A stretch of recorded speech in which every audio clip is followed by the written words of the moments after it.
उजाले उनकी यादों की।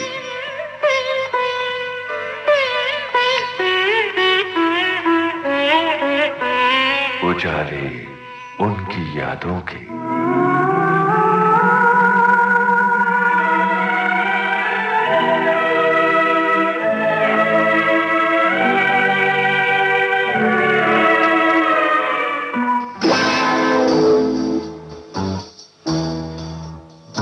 सलाम साहिबो, मैं आ गया, मैं आ गया। जी हाँ, आ गए हैं वो इंसान जो उठे हैं गरीबी से, जिनके दिल में दर्द है गरीबों के लिए। मेरे 150 स्टूडेंट तैयार वहां बैठे थे और मैंने उनको पढ़ाना शुरू किया सर। रात 12 बजे से लेकर सुबह 6 बजे तक मैंने उसको पढ़ाया। ये 3 महीने लगातार पढ़ाता रहा। मेरा पूरा बैच फर्स्ट क्लास में पास हुआ सर। निखर के आती है उनकी एक मुकम्मल शख्सियत, जो कहती है कि हाँ, ये वो इंसान है जिसने जिंदगी को समझ लिया है। किसकी कब्र पे रो रहे हो?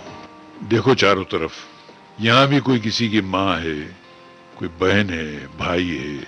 इस शहर खामोशा में मिट्टी के ढेर के नीचे सब दबे पड़े हैं। आज उनकी तो कल हमारी बारी है। उसने जेल में मेरे बेटे को मार डाला।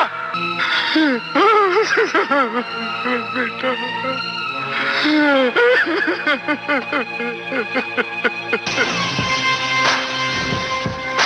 जिंदगी जहां संजीदगी का नाम है, वहीं पर थोड़ी सारी मस्ती भी जरूरी है।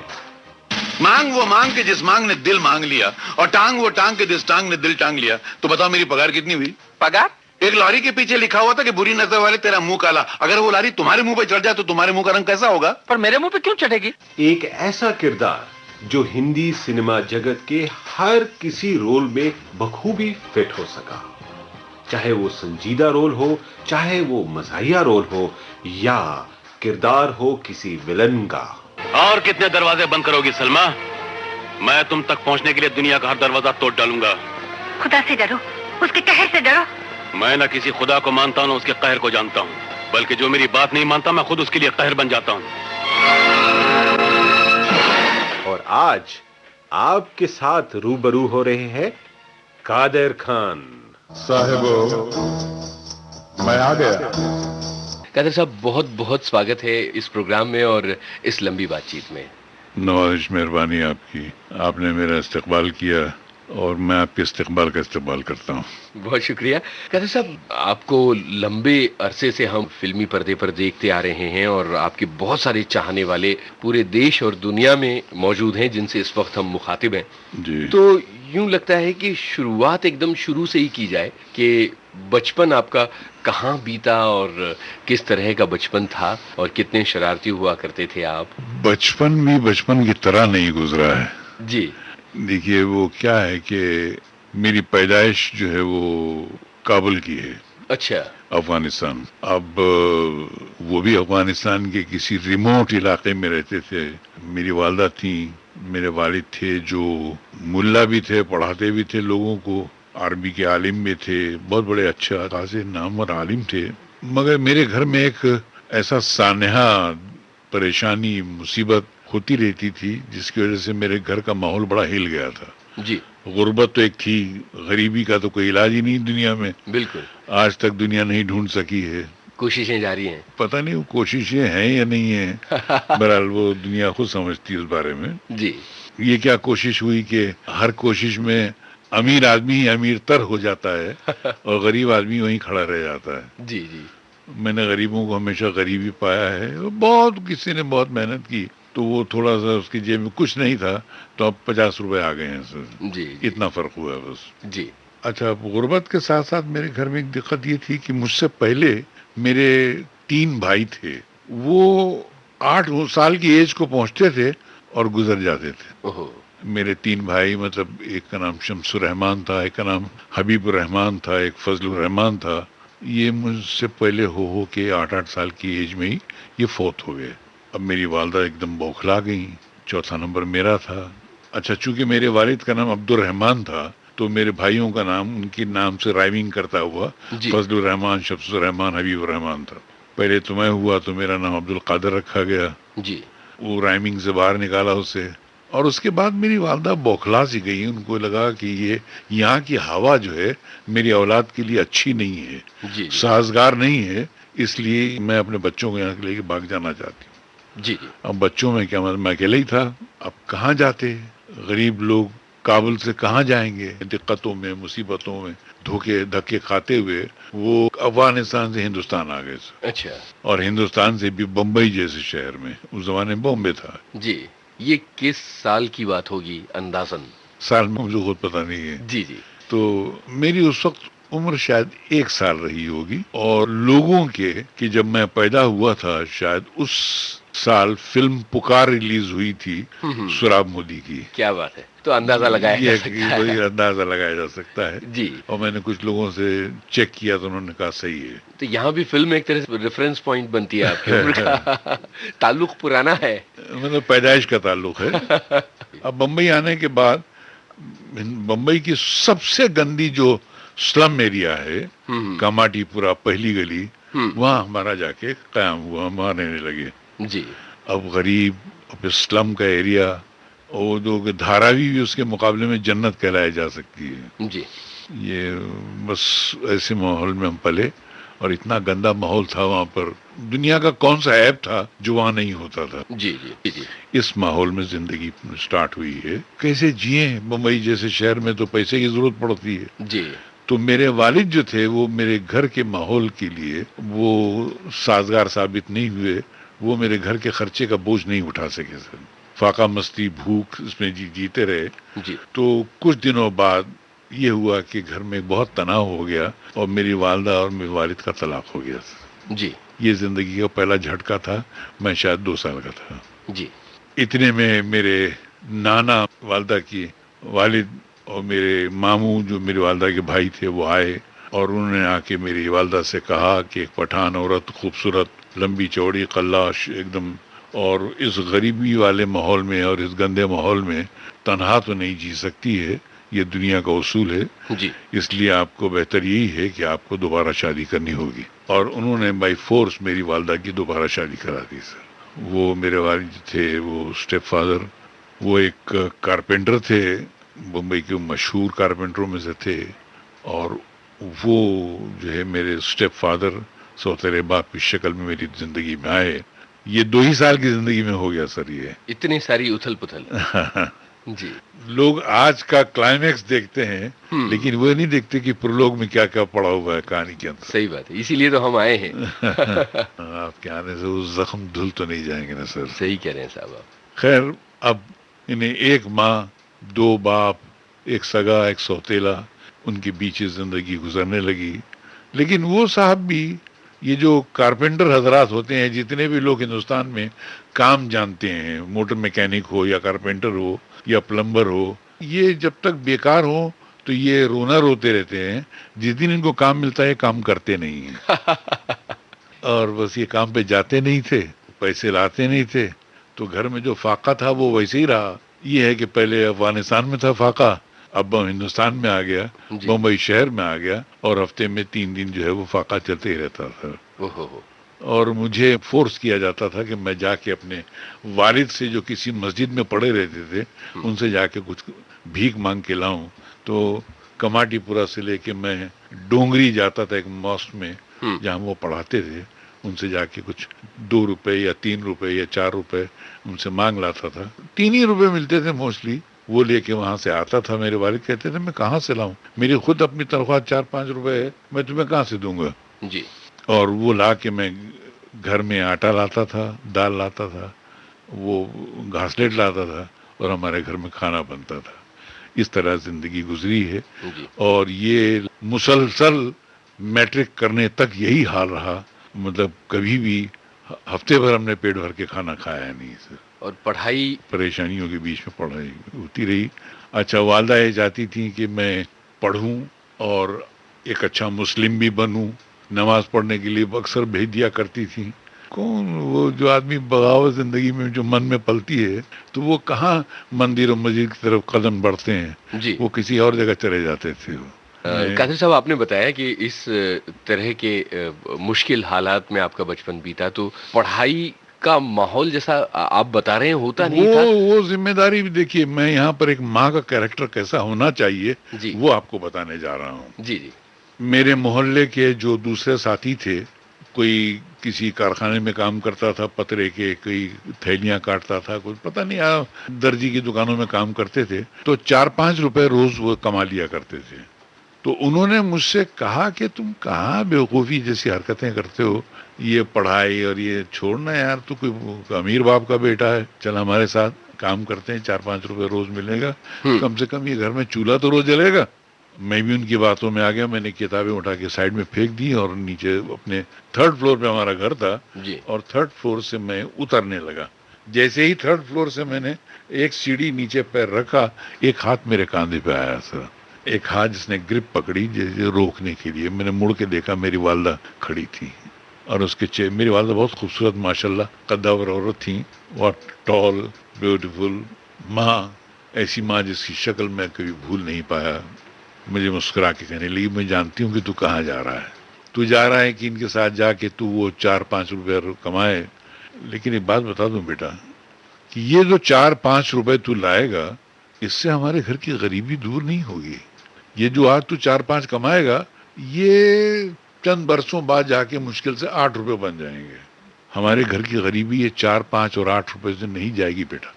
मैं ज्यादा पढ़ी लिखी हूं नहीं, मगर इतना ही बता सकती हूँ कि हमारे घर की गरीबी अगर कोई चीज हटा सकती है तो वो सिर्फ तेरी पढ़ाई है। क्या बात। जिंदगी के हर दुख से, हर मुसीबत से मैं लड़ लूंगी, तू कुछ मत कर, तू अपने गम सारे मुझे दे दे, तू सिर्फ पढ़। क्या बात। और उसने जिस अंदाज से लफ्ज ये पढ़ कहा, वो लफ्ज शीशे की तरह मेरे सर से लेके मेरे रोम रोम में ऐसे उतर गया। मुझे लगा किसी ने पिघलता हुआ शीशा मेरे अंदर डूंगे डेल दिया। और उसके बाद मैं वापस पलटा, मैंने किताबें उठाई और उसके बाद कभी भी पढ़ाई से मैंने मुंह नहीं मोड़ा। क्या बात। तो ये मेरी जिंदगी में मेरी माँ का बहुत बड़ा दान है, उपकार है, एक गिफ्ट है मेरी माँ की तरफ से कि उन्होंने मेरे अंदर वो जोश पैदा कर दिया कि गम से क्या डरना है। और उसी को मैंने मुकद्दर का सिकंदर में लिखा था, सही, कि सुख को ठोकर मार दुख को गले लगा, तकदीर तेरे कदमों में होगी और तू मुकद्दर का बादशाह होगा। बेटे, इस फकीर की एक बात याद रखना, जिंदगी का अगर सही लुत्फ उठाना है ना तो मौत से खेलो। सुख में हंसते हो तो दुख में कह लगाओ, जिंदगी का अंदाज बदल जाएगा। बेटे, जिंदा है वो लोग जो मौत से टकराते हैं, मुर्दों से बदतर है वो लोग जो मौत से घबराते हैं। सुख को ठोकर मार, दुख को अपना। अरे सुख तो बेवफा है, चंद दिनों के लिए आता है चला जाता है, मगर दुख तो अपना साथी है, अपने साथ रहता है। पहुंच ले आंसू, पहुंच ले आंसू, दुख को अपना ले। अरे तकदीर तेरे कदमों में होगी और तू मुकद्दर का बादशाह होगा। हंस हंस हंस बेटा, हंस और हंस और हंस, कहीं लगा। क्या ये मेरी माँ की देन थी सर। और मैंने जिंदगी के हर दुख को झेला और दुखों से खेलने लगा। खेलते खेलते फिर खेलना भूल गया, गम तलाश करता था, फिर गम मुझसे दामन बचा के भागते थे कि ये आदमी तो हम ही को कत्ल करता है। क्या बात। और मैं फिर पढ़ाई में लगा रहा और गमों की तलाश में रहा। कितना मुश्किल होता था ऐसे माहौल के बीच में? शुरू में तो बहुत दिक्कत हुई, लेकिन जब इन चीजों की आदत पड़ने लगी तो बहुत मजा आने लगा। एक आदत बदल गई कि जरा आज परेशानी है कल नहीं है, तो फिर वो मजा नहीं आता था, जिंदगी में खोखलापन लगता था कि आज परेशानी क्यों नहीं है। वो जो मेरे रोज की साथी थी आज क्यों नहीं है। She became like my girlfriend actually. क्या बात। परेशानी मेरे गर्लफ्रेंड बन गई थी और मैं उसके साथ सारी जिंदगी मैंने गुजारी है। बचपन के जिस इलाके का आप जिक्र कर रहे हैं कादर खान साहब, वहाँ चारों तरफ बहुत सारे थिएटर्स भी हैं जहाँ फिल्में दिखाई जाती रही होंगी।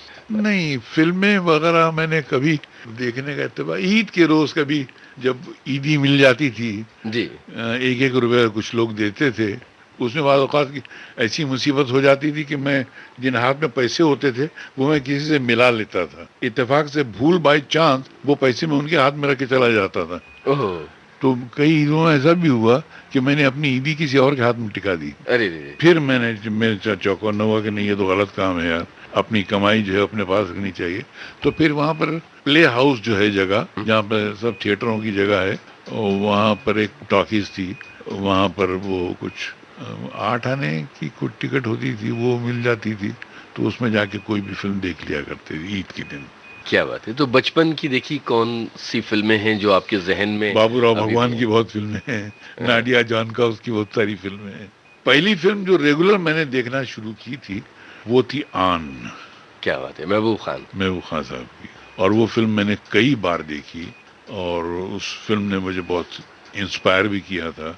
आन देखी, फिर थोड़ा सा जब 10वीं क्लास तक पहुंचा तो, या 9वीं तक, तो नया दौर देखी। वाह। नया दौर तो बहुत इंस्पायर हुआ और वो मेरे अंदर छा भी गई वो फिल्म, और उस फिल्म को मैंने कई बार देखा। वो मेरे मकसद की फिल्म लगी मुझे।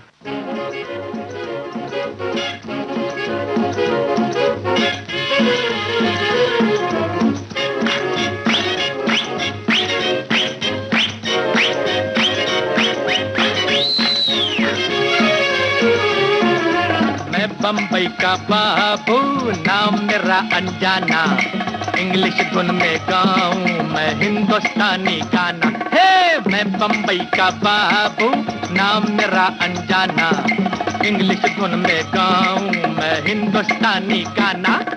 मैं बम्बई का बाबू।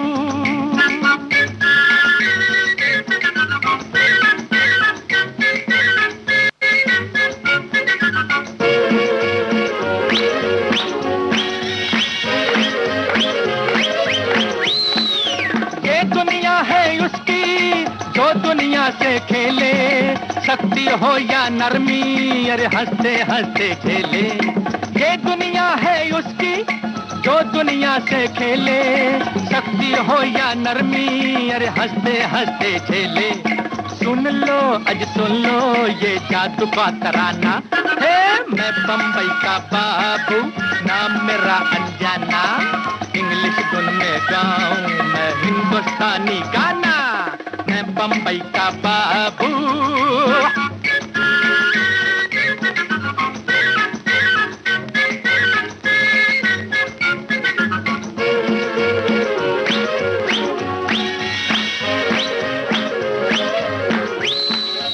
कुछ है दौलत वाले, कुछ है ताकत वाले, असली वाले वो हैं अरे जो है हिम्मत वाले।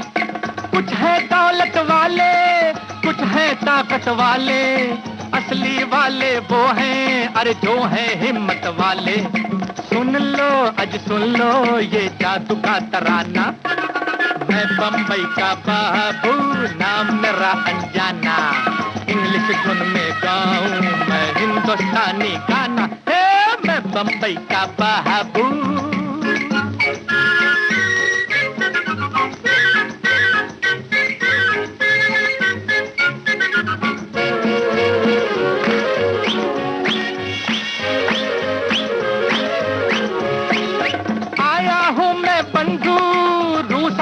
में जाके काम की बात बता दी, अरे कामंडी गाना गा के आया हूँ मैं बंधु, रूस और चीन में जाके काम की बात बता दी मैंने कामंडी गाना गा के। सुन लो अज सुन लो ये जादू का तराना, हे मैं बम्बई का बाबू नाम मेरा अनजाना, इंग्लिश धुन में गाऊं मैं हिंदुस्तानी गाना। मैं बम्बई का बाबू। फिर उसके बाद मोतीलाल की एक फिल्म थी छोटी छोटी बातें। क्या बात है, खुद की प्रोड्यूस की हुई थी। हाँ सर, वो क्या फिल्म थी सर, वो कि एक आदमी जो है सुख कहाँ कहाँ तलाश करता है, बच्चों की मुस्कुराहट में, फैमिली के चाहत में, उनके सुख में, लेकिन वो सब कर लेने के बाद एक दिन थक के जब अकेला बैठता है तो लगता है कि वो अकेले ही बैठा हुआ है, लोगों को बुलाने के लिए उसे बहुत रिश्वत देनी पड़ती है। सही। सारी जिंदगी इंसान रिश्वत ही देता रहता है। बच्चों को जब तक उनके खिलौने ला के न दे वो बच्चा आता नहीं है पास में। बिल्कुल। और अगर बीवी को या किसी को भी या बहन को जब तक उसके वो चीज ला के न दो तो वो आपके करीब नहीं आते वो लोग, और आपके पैर छूकर या आपके गले लगाकर आपकी बलाएं लेकर वो खुश होकर अपने कमरे में चले तो जाते हैं, बट पाते कुछ नहीं, हम कुछ नहीं पाते। और आखिर में दुनिया में देखते हैं कि हम वही वो तन्हा बैठे हुए हैं जो पहले थे सो भी हैं। क्या बात है। यही बात है, कहानी छोटी छोटी बातों में है, इसको इंसान जो है नजरअंदाज कर जाता है सर। सही है।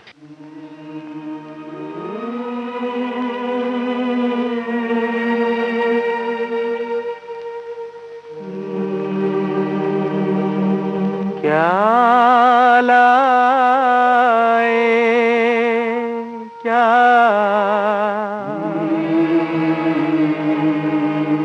ले जाओगे ओ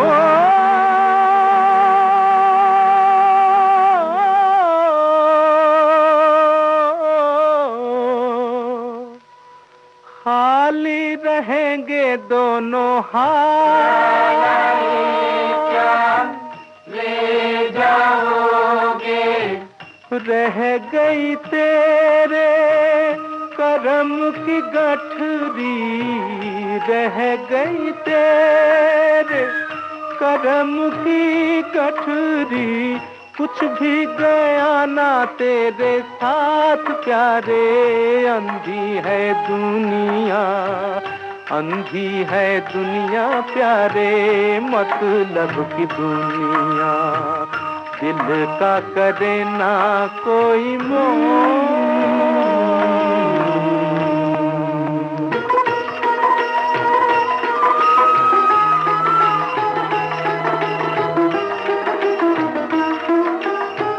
कोई न पूछे दिल वाले को, कोई न पूछे दिल वाले को, राजा हो चाहे हो फकीर। कोई न पूछे दिल वाले को, पैसा ही बोले पैसा ही चाले, पैसा ही बोले पैसा ही चाले, पैसा ही आलमगीर प्यारे। अंधी है दुनिया, अंधी है दुनिया प्यारे, पैसे की दुनिया प्यारे, पैसे की दुनिया, दिल का करे ना कोई मन।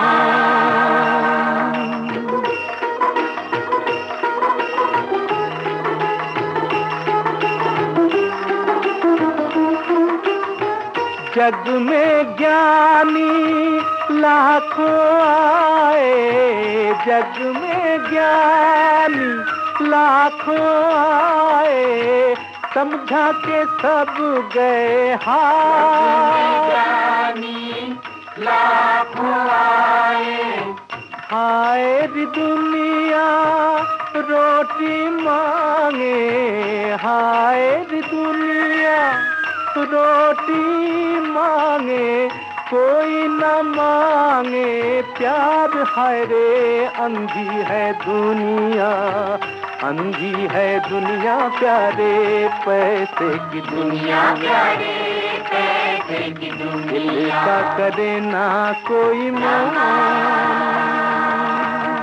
ये तमाम फिल्में आप देख रहे थे और आप बता रहे हैं कि आपको इंस्पायर कर रही थी ये फिल्में, लेकिन क्या किसी तरह का कोई क्रिएटिव शौक अंदर अंदर पैदा हो रहा था इन फिल्मों के जरिए, एक पढ़ाई से इतर? मैं रात को मगरिब और इशा की नमाज के बीच में जी करीब 9 बजे के वक्त हमारे घर के सामने कब्रिस्तान था, इजरायली कब्रिस्तान। अच्छा, इजरायली की जो कब्रें होती हैं वो कंक्रीट की बनी हुई होती हैं, वहां जाके बैठ जाया करता था और बैठकर दुनिया में जिंदगी में जो भी देखता था वो चीख चीख कर तन्हाई में बकता रहता था। अच्छा। अंधेरे में अच्छा लगता था, ऐसा लगता था पता नहीं मैं किससे अपनी किसकी अदालत में खड़ा होकर किससे क्या बगावत कर रहा हूँ।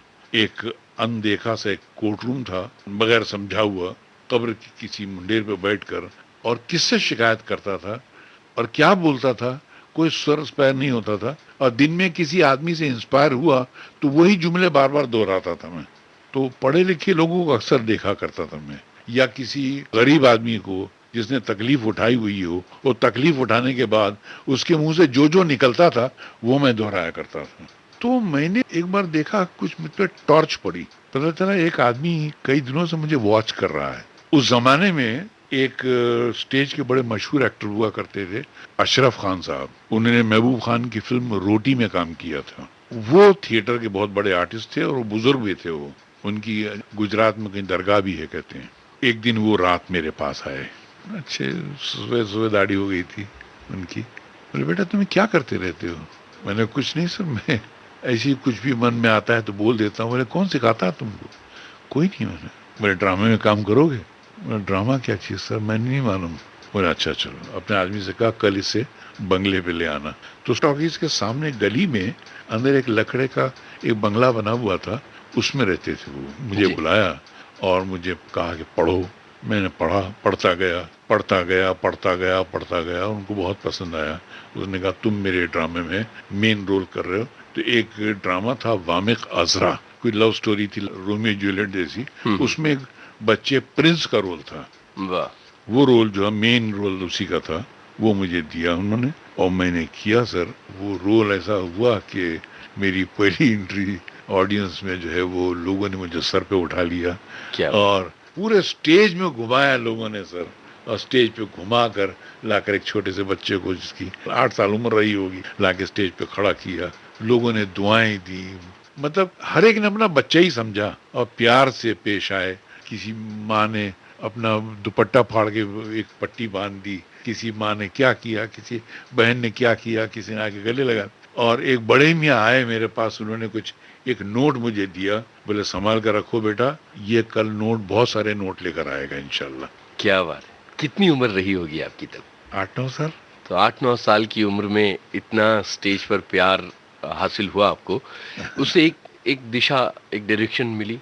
डायरेक्शन बस ये कि मैं लिखने का एक पता नहीं कहाँ से शौक पैदा हो गया और ड्रामा करने का शौक पैदा हो गया और ड्रामा करने लगा। खुद के ड्रामे लिखता था। क्यों लिखता था कोई कारण नहीं है। और अपने क्लास के लड़कों को, स्कूल के लड़कों को उनसे काम कराता था। ये करते करते मैं उस जमाने में 11th में एसएससी होती थी जी। एसएससी करने के बाद मैं कॉलेज गया, Ismail Yusuf college, first year में। तो फर्स्ट ईयर में गया तो वहाँ पर कुछ ऑडिशन हो रहा था।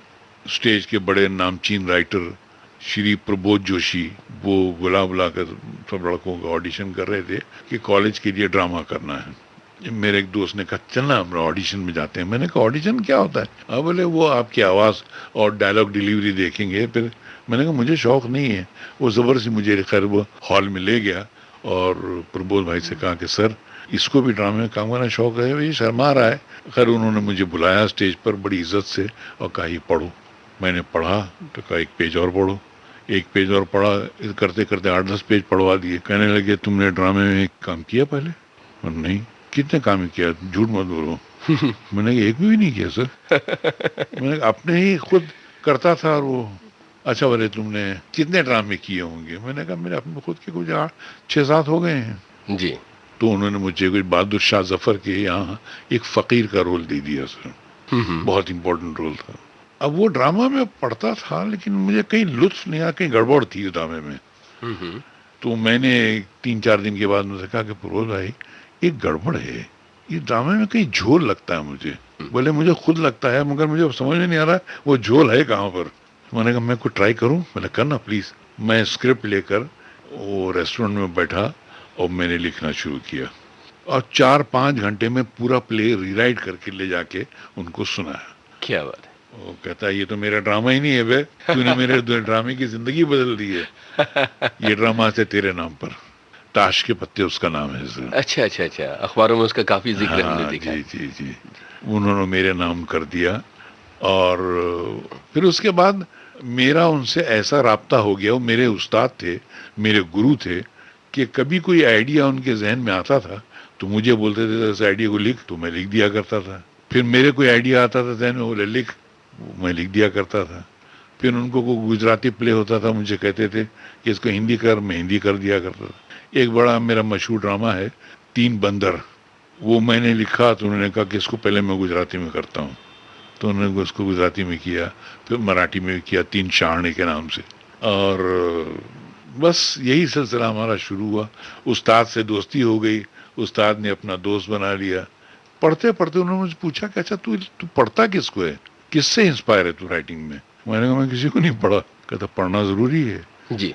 You have to make somebody, some writer as your main hero. कोई भी राइटर हो उसको एक राइटर पे तो अपनी कलम रखनी पड़ती है जी। बैसाखी की तरह होता है वो।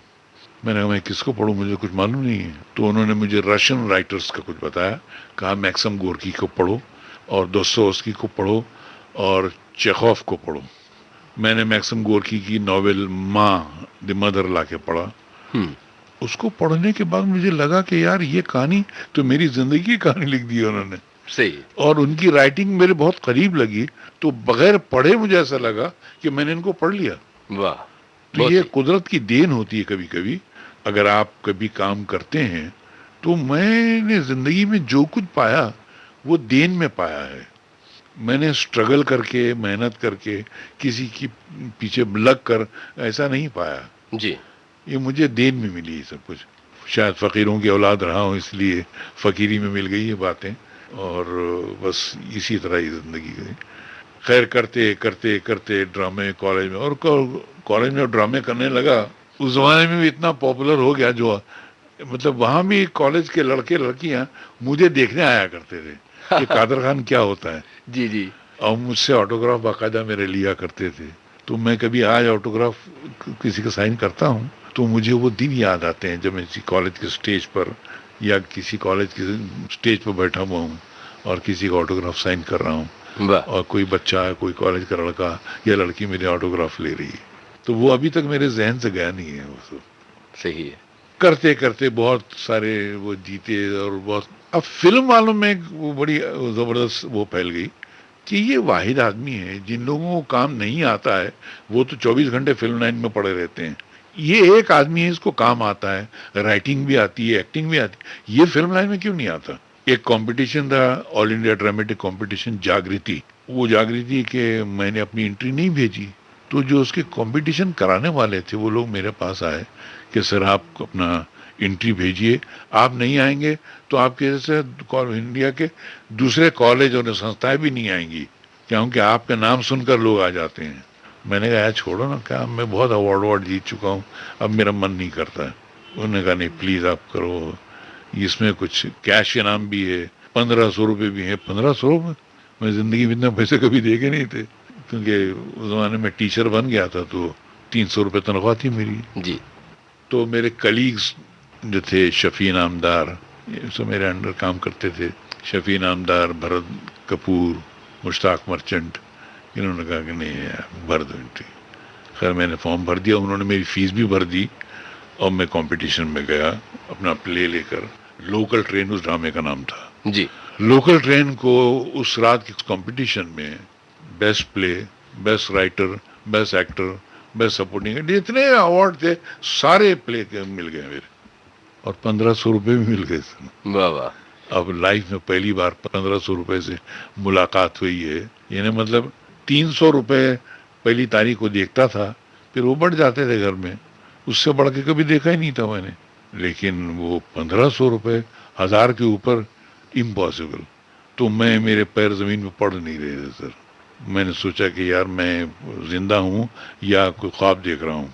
उस कंपटीशन में जजेस जो थे वो फिल्म वाले थे।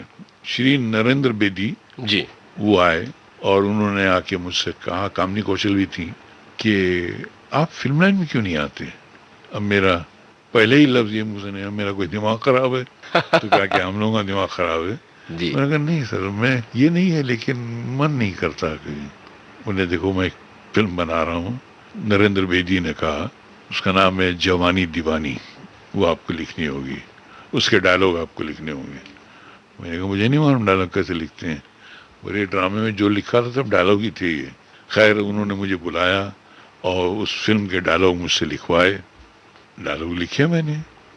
अब जो काम उन्होंने शूटिंग महीने भर बाद रखी थी, मेरे सीन सुनने के बाद उसमें कुछ रणधीर कपूर को बलराज सानी कहते हैं, अगर आप मेरी बहन से शादी करनी है तो अपने बाप को बुला के लाओ।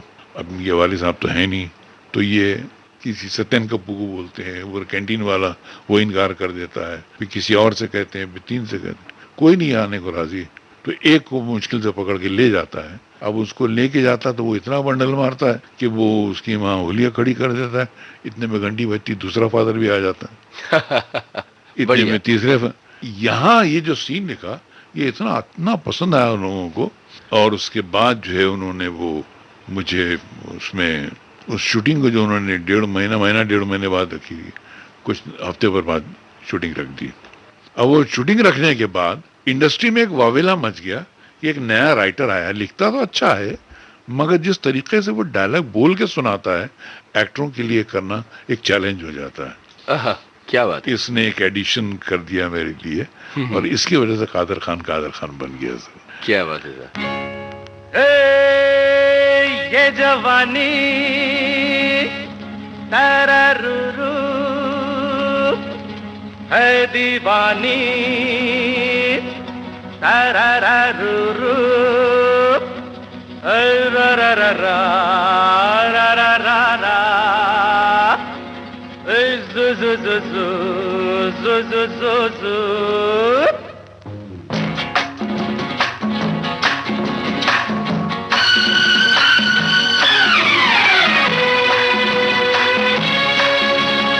ये जवानी है दीवानी मेरी रानी, रुक जाओ रानी, देख जरा पीछे मुड़ के, चली कहाँ ऐसे उड़ के। हे हे गिली अखा, गिली अखा, गिली अखा, बिली बिली बिली बिली बिली गिली अखा, गिली अखा, गिली अखा, बिली बिली बिली बिली बिली। ये जवानी है दीवानी मेरी रानी, रुक जाओ रानी, देख जरा पीछे मुड़ के, चली कहाँ ऐसे उड़ के।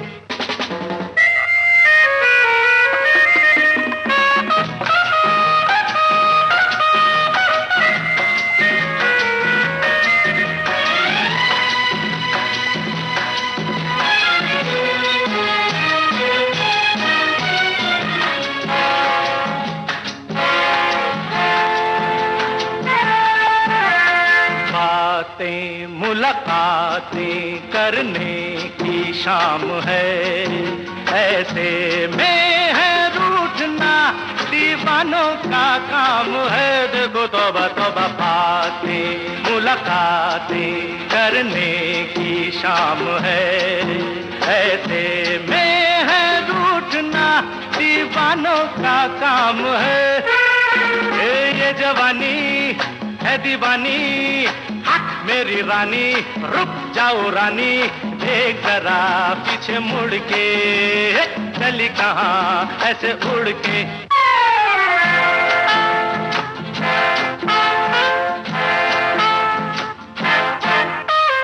रूठी चल झूठी बस टूटी दोस्ती, शिकवा है होठों पे आंखों में प्यार भी। देखो तौबा तौबा रूठी चल झूठी बस टूटी दोस्ती, शिकवा है होठों पे आंखों में प्यार भी। ये जवानी है दीवानी मेरी रानी, रुक जाओ रानी, देख जरा पीछे मुड़ के, चली कहाँ ऐसे उड़ के।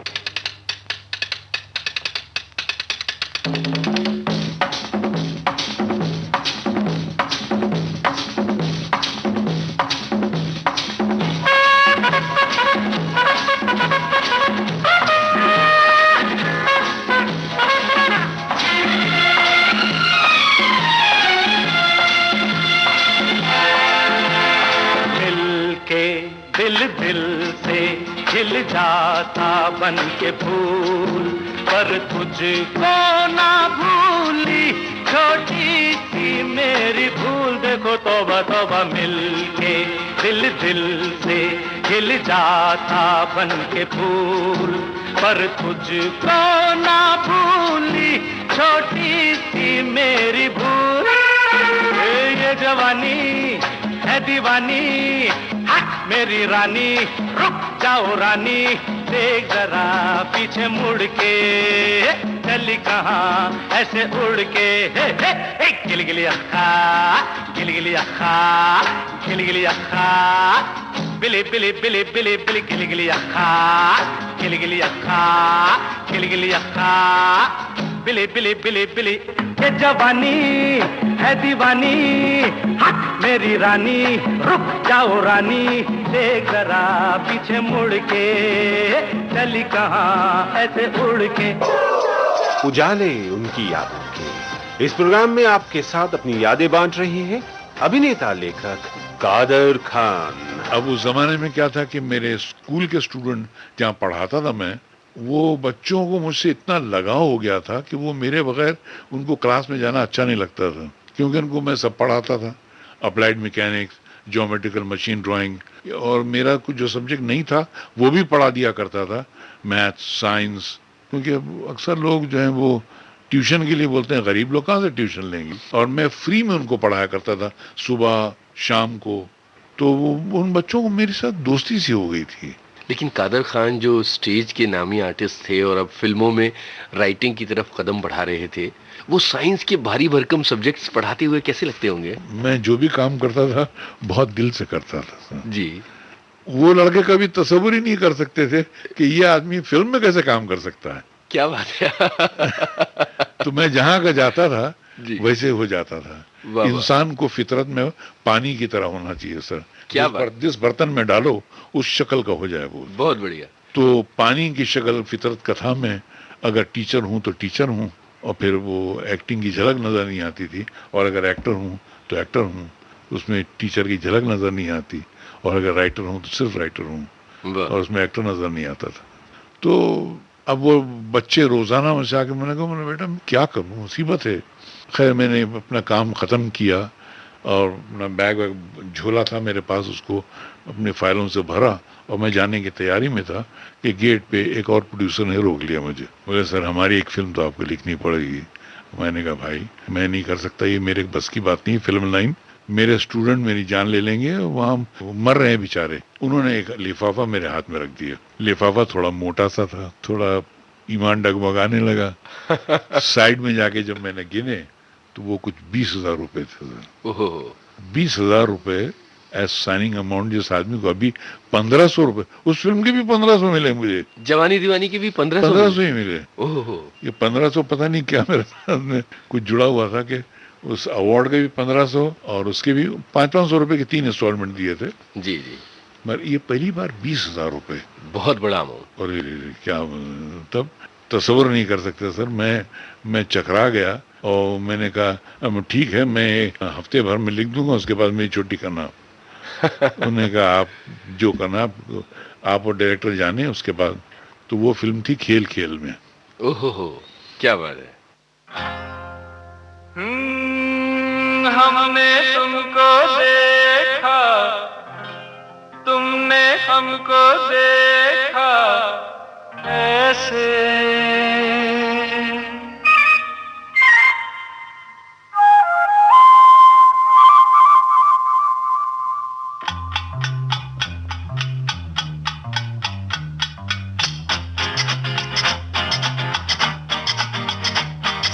हमने तुमको देखा, तुमने हमको देखा ऐसे, अरे हमने तुमको देखा, तुमने हमको देखा ऐसे, हम तुम सनम सातों जन्म मिलते रहे हो जैसे, ओ हमने तुमको देखा, तुमने हमको देखा ऐसे, हम तुम सनम सातों जन्म मिलते रहे हो जैसे।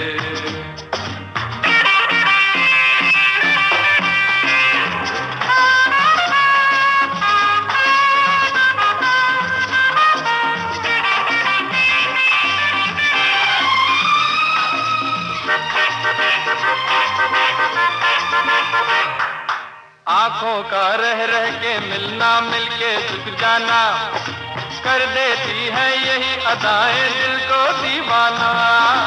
आंखों का रह रह के मिलना, मिलके झुक जाना, ओ कर देती है यही अदाएं दिल को दीवाना। हुआ यूं सामना, पड़ा दिल थामना, ओ हुआ यूं सामना, पड़ा दिल थामना, ओ हमने तुमको देखा, तुमने हमको देखा।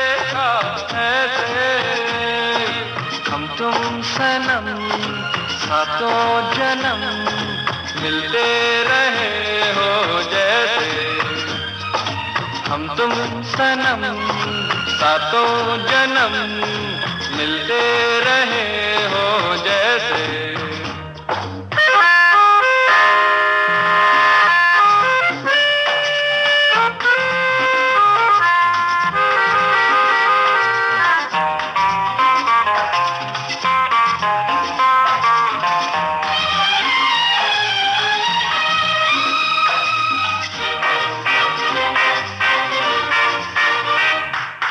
बसते बसते बस जाएगी इस दिल की बस्ती, तभी जीवन में आएगी प्यार भरी मस्ती। बसते बसते बस जाएगी इस दिल की बस्ती, तभी जीवन में आएगी प्यार भरी मस्ती। हमारी दास्तां कहेगा ये जहां, हमारी दास्तां कहेगा ये जहां। तुमने हमको देखा ऐसे, हम तुम सनम सातों जन्म मिलते रहे हो जैसे। ओ हमने तुमको देखा, तुमने हमको देखा ऐसे। रवि टंडन उसके डायरेक्टर थे। रवीना टंडन के फादर जी। मेरे उसका बहुत पुराना रिश्ता है। अब वो करके मैं 12-15 दिन में मैं काम खत्म करके जब जाने लगा तो तीसरे प्रोड्यूसर ने रोक लिया। उन्होंने कहा मेरी फिल्म किए बिना तो तू जा नहीं सकता है। इब्राहिम ने डैड वाला सर। ओहो। रफू चक्कर बना रहे थे वो। सब तूफानी फिल्में आपने लिखी हैं उस दौर में। उसके मुझे कुछ 25,000 मिले। किसी पे दिल अगर आ जाए तो क्या होता है, किसी पे दिल अगर आ जाए तो क्या होता है। वही होता है जो मंजूरे खुदा होता है, वही होता है जो मंजूरे खुदा होता है। कोई दिल पे अगर छा जाए तो क्या होता है, कोई दिल पे अगर छा जाए तो क्या होता है। वही होता है जो मंजूरे खुदा होता है, वही होता है जो मंजूरे खुदा होता है।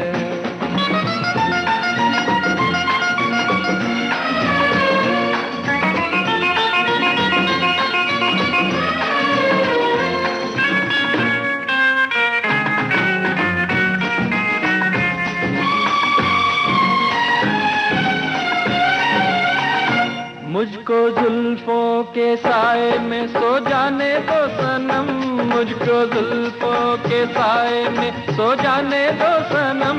हो रहा है जो दिल में हो जाने दो सनम, हो रहा है जो दिल में हो जाने दो सनम। बात दिल की दिल में रह जाए तो फिर क्या होता है, बात दिल की दिल में रह जाए तो फिर क्या होता है। वही होता है जो मंजूरे खुदा होता है, वही होता है जो मंजूरे खुदा होता है। किसी पे दिल अगर आ जाए तो क्या होता है, वही होता है जो मंजूरे खुदा होता है, वही होता है जो मंजूरे खुदा होता है।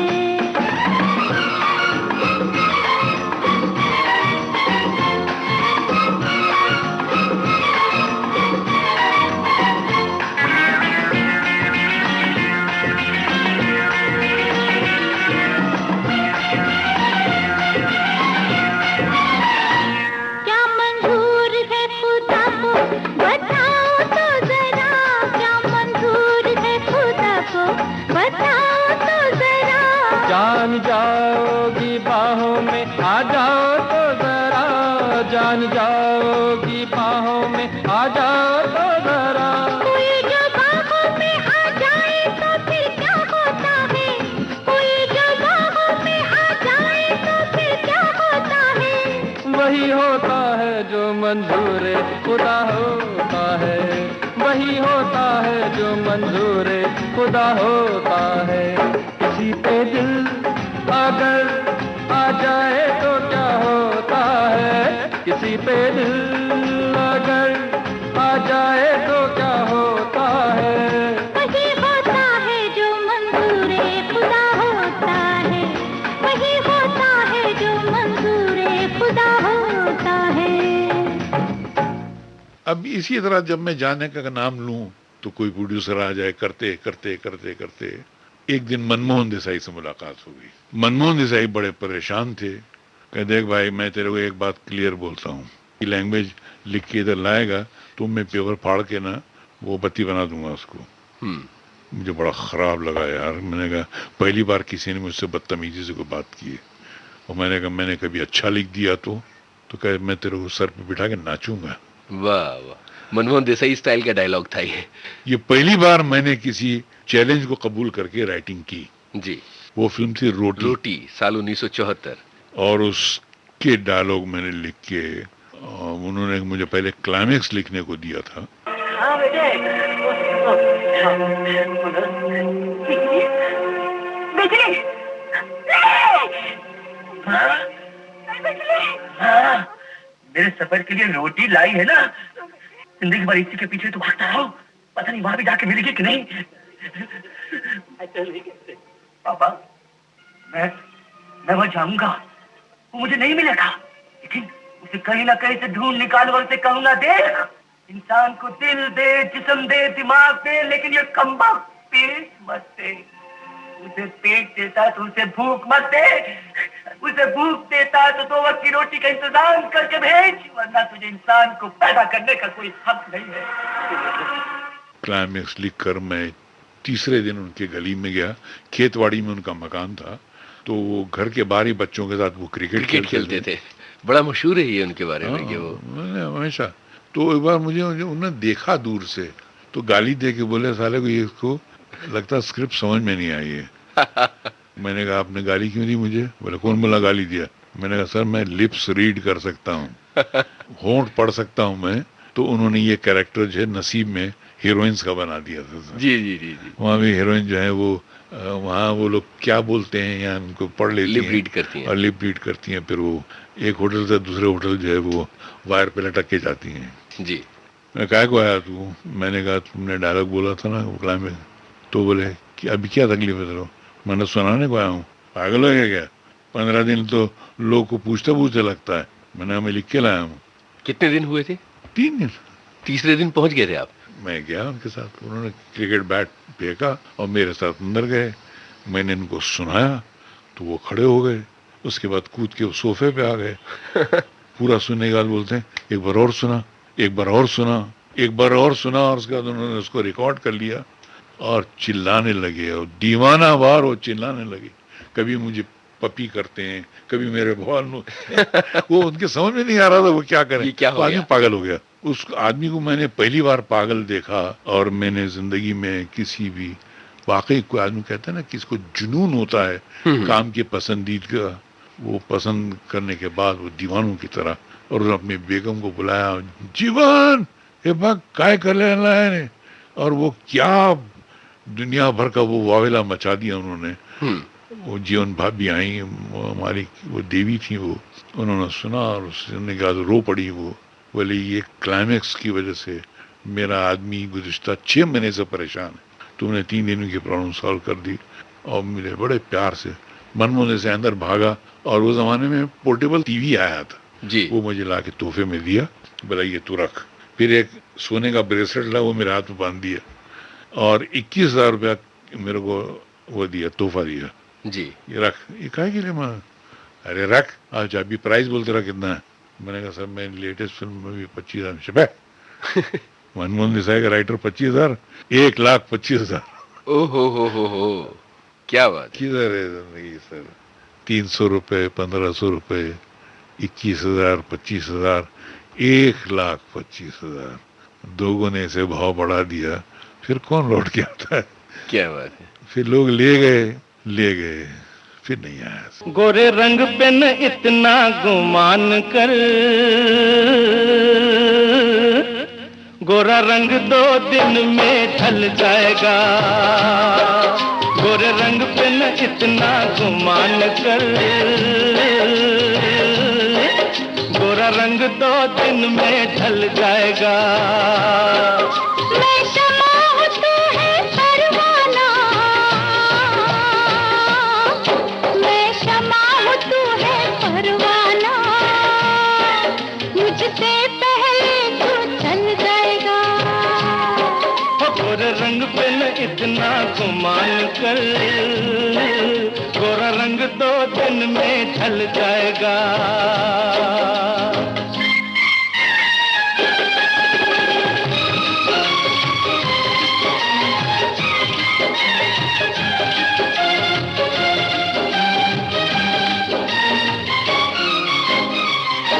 हो रूप मिट जाता है, ये प्यार ऐ दिलदार नहीं मिटता। फूल मुरझाने से गुलजार सरकार नहीं मिटता। हो रूप मिट जाता है, ये प्यार ऐ दिलदार नहीं मिटता। क्या बात कही है ओए तौबा, क्या बात कही है ओए तौबा, ये दिल बेईमान मचल जाएगा। ओ गोरे रंग पे न इतना गुमान कर, गोरा रंग 2 दिन में ढल जाएगा।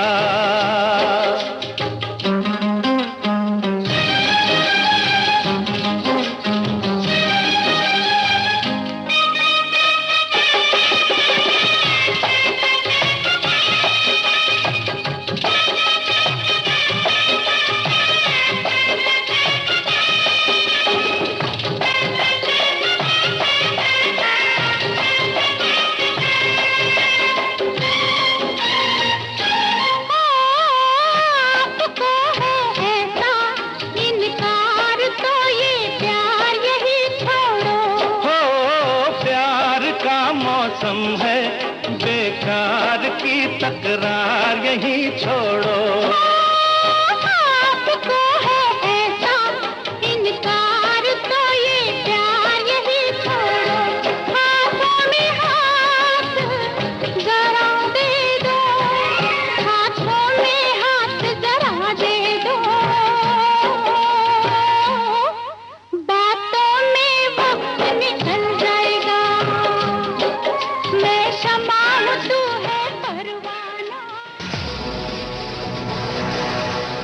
अपनी यादें आपके साथ बांट रहे थे लेखक अभिनेता कादर खान और उनके साथ बात कर रहे थे यूनुस खान।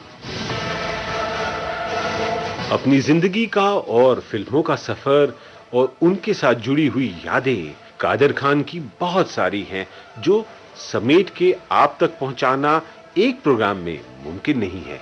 प्रोग्राम यहीं पे रोकना पड़ेगा इस वादे के साथ कि कादर खान आपके साथ फिर जुड़ जाएंगे और आपके साथ बांटेंगे अपनी यादें।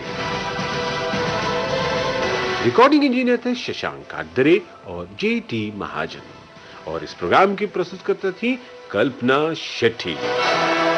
उजाले उनकी यादों के।